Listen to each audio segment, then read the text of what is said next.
فبأي آلاء ربكما تكذبان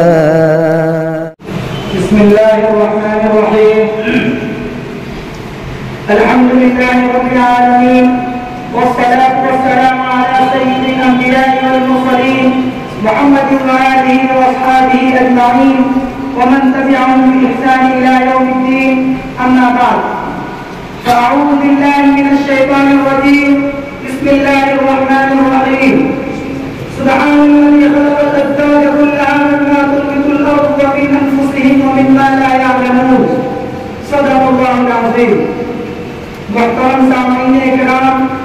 معزز اساتذہ کرام اور تعلیمی زندگی کے ہم سفر، آج کے اس متبرک اجلاس میں عناوین مقررہ میں سے ایک دل کو چھوتا ہوا عنوان اسلام اور سائنس کے متعلق آپ حضرات کے سامنے لب کشائی کرنے کی جرات کرنے جا رہا ہوں، اس دعا کے ساتھ کہ یا رب یہ التجا ہے کرم تو اگر کرے، کہ یا رب یہ التجا ہے کرم تو اگر کرے، اثر کرے۔ برادران اسلام، جس دور سے ہم اور آپ گزر رہے ہیں سائنس اور ٹیکنالوجی کا دور کہلاتا ہے۔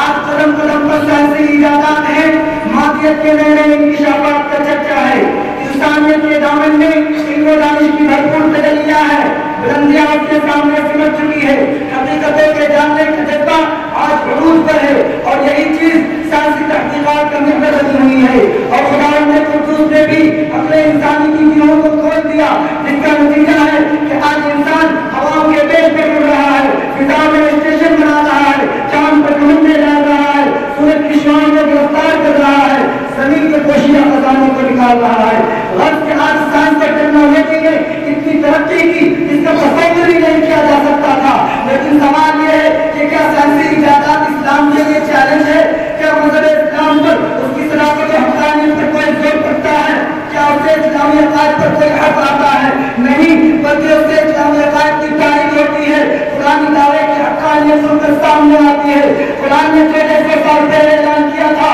وَسَخَّرَ لَكُمُ اللَّيْلَ وَالنَّهَارَ کہ یہ چاند اور سورج تمہارے تابع ہیں، تمہارے حکم کے فرمانبردار ہیں، سنت کی ساری چیزیں تمہارے تابع ہیں۔ یہ بلند پہاڑ، دریا شور، تانے مارتا ہوا سمندر، یہ پراش اور موجے، چمکتا ہوا چاند، چمکاتے ہوئے تارے، یہ چرندے پرند، کوئی افسانہ، سب کے سب تمہارے تابع ہیں، تمہارے حکموں کے فرمانبردار ہیں، تمہارے غلام ہیں۔ لوگوں نے تعجب کا اظہار کیا اور کہا یہ محض افسانہ ہے، بھلا یہ کیسے ممکن ہو سکتا ہے کہ کروڑوں میل اونچائی پر طلوع ہونے والا سورج، ہزاروں میل کی بلندیاں پر چمکنے والا چاند ہمارے تابع کیسے ہو سکتا ہے؟ لیکن چاند اور سورج پر تمنے ڈالنے والے سائنسدانوں نے ثابت کر دیا کہ قرآن دعوے بالکل صحیح ہے۔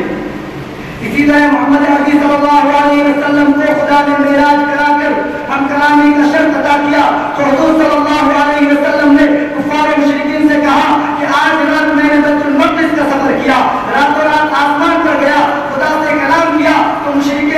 مشرکین مکہ انکار کر بیٹھے کہ اتنی قلیل مدت میں جنت و دوزخ کی سیر کیسے ممکن ہو سکتی ہے، بیت المقدس کا سیر کیسے ممکن ہو سکتا ہے؟ لیکن جب ہوائی جہاز ایجاد ہوا تو لوگوں کی آنکھیں کھل گئی، زبانیں گم ہو گئی، ماننے پر مجبور ہو گئے کہ جب انسانی دماغ کا بنایا ہوا یہ ایروپلین چند منٹوں میں میلوں کا سفر کر سکتا ہے تو خدا کا بنایا ہوا براق جنت اور دوزخ کی سیر کیوں نہیں کرا سکتا ہے؟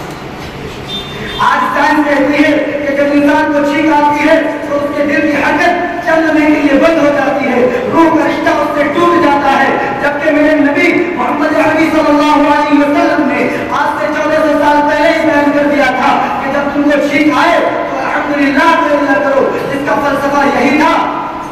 کہ چھینک کے بعد خدا نئی زندگی بخشتا ہے، جس کے شکر میں الحمدللہ کہنے کی ترغیب دی۔ یہ مذہب اسلام کی چند عقائد جن کی تائید سائنس بھی کرنے پر مجبور ہو رہی ہے،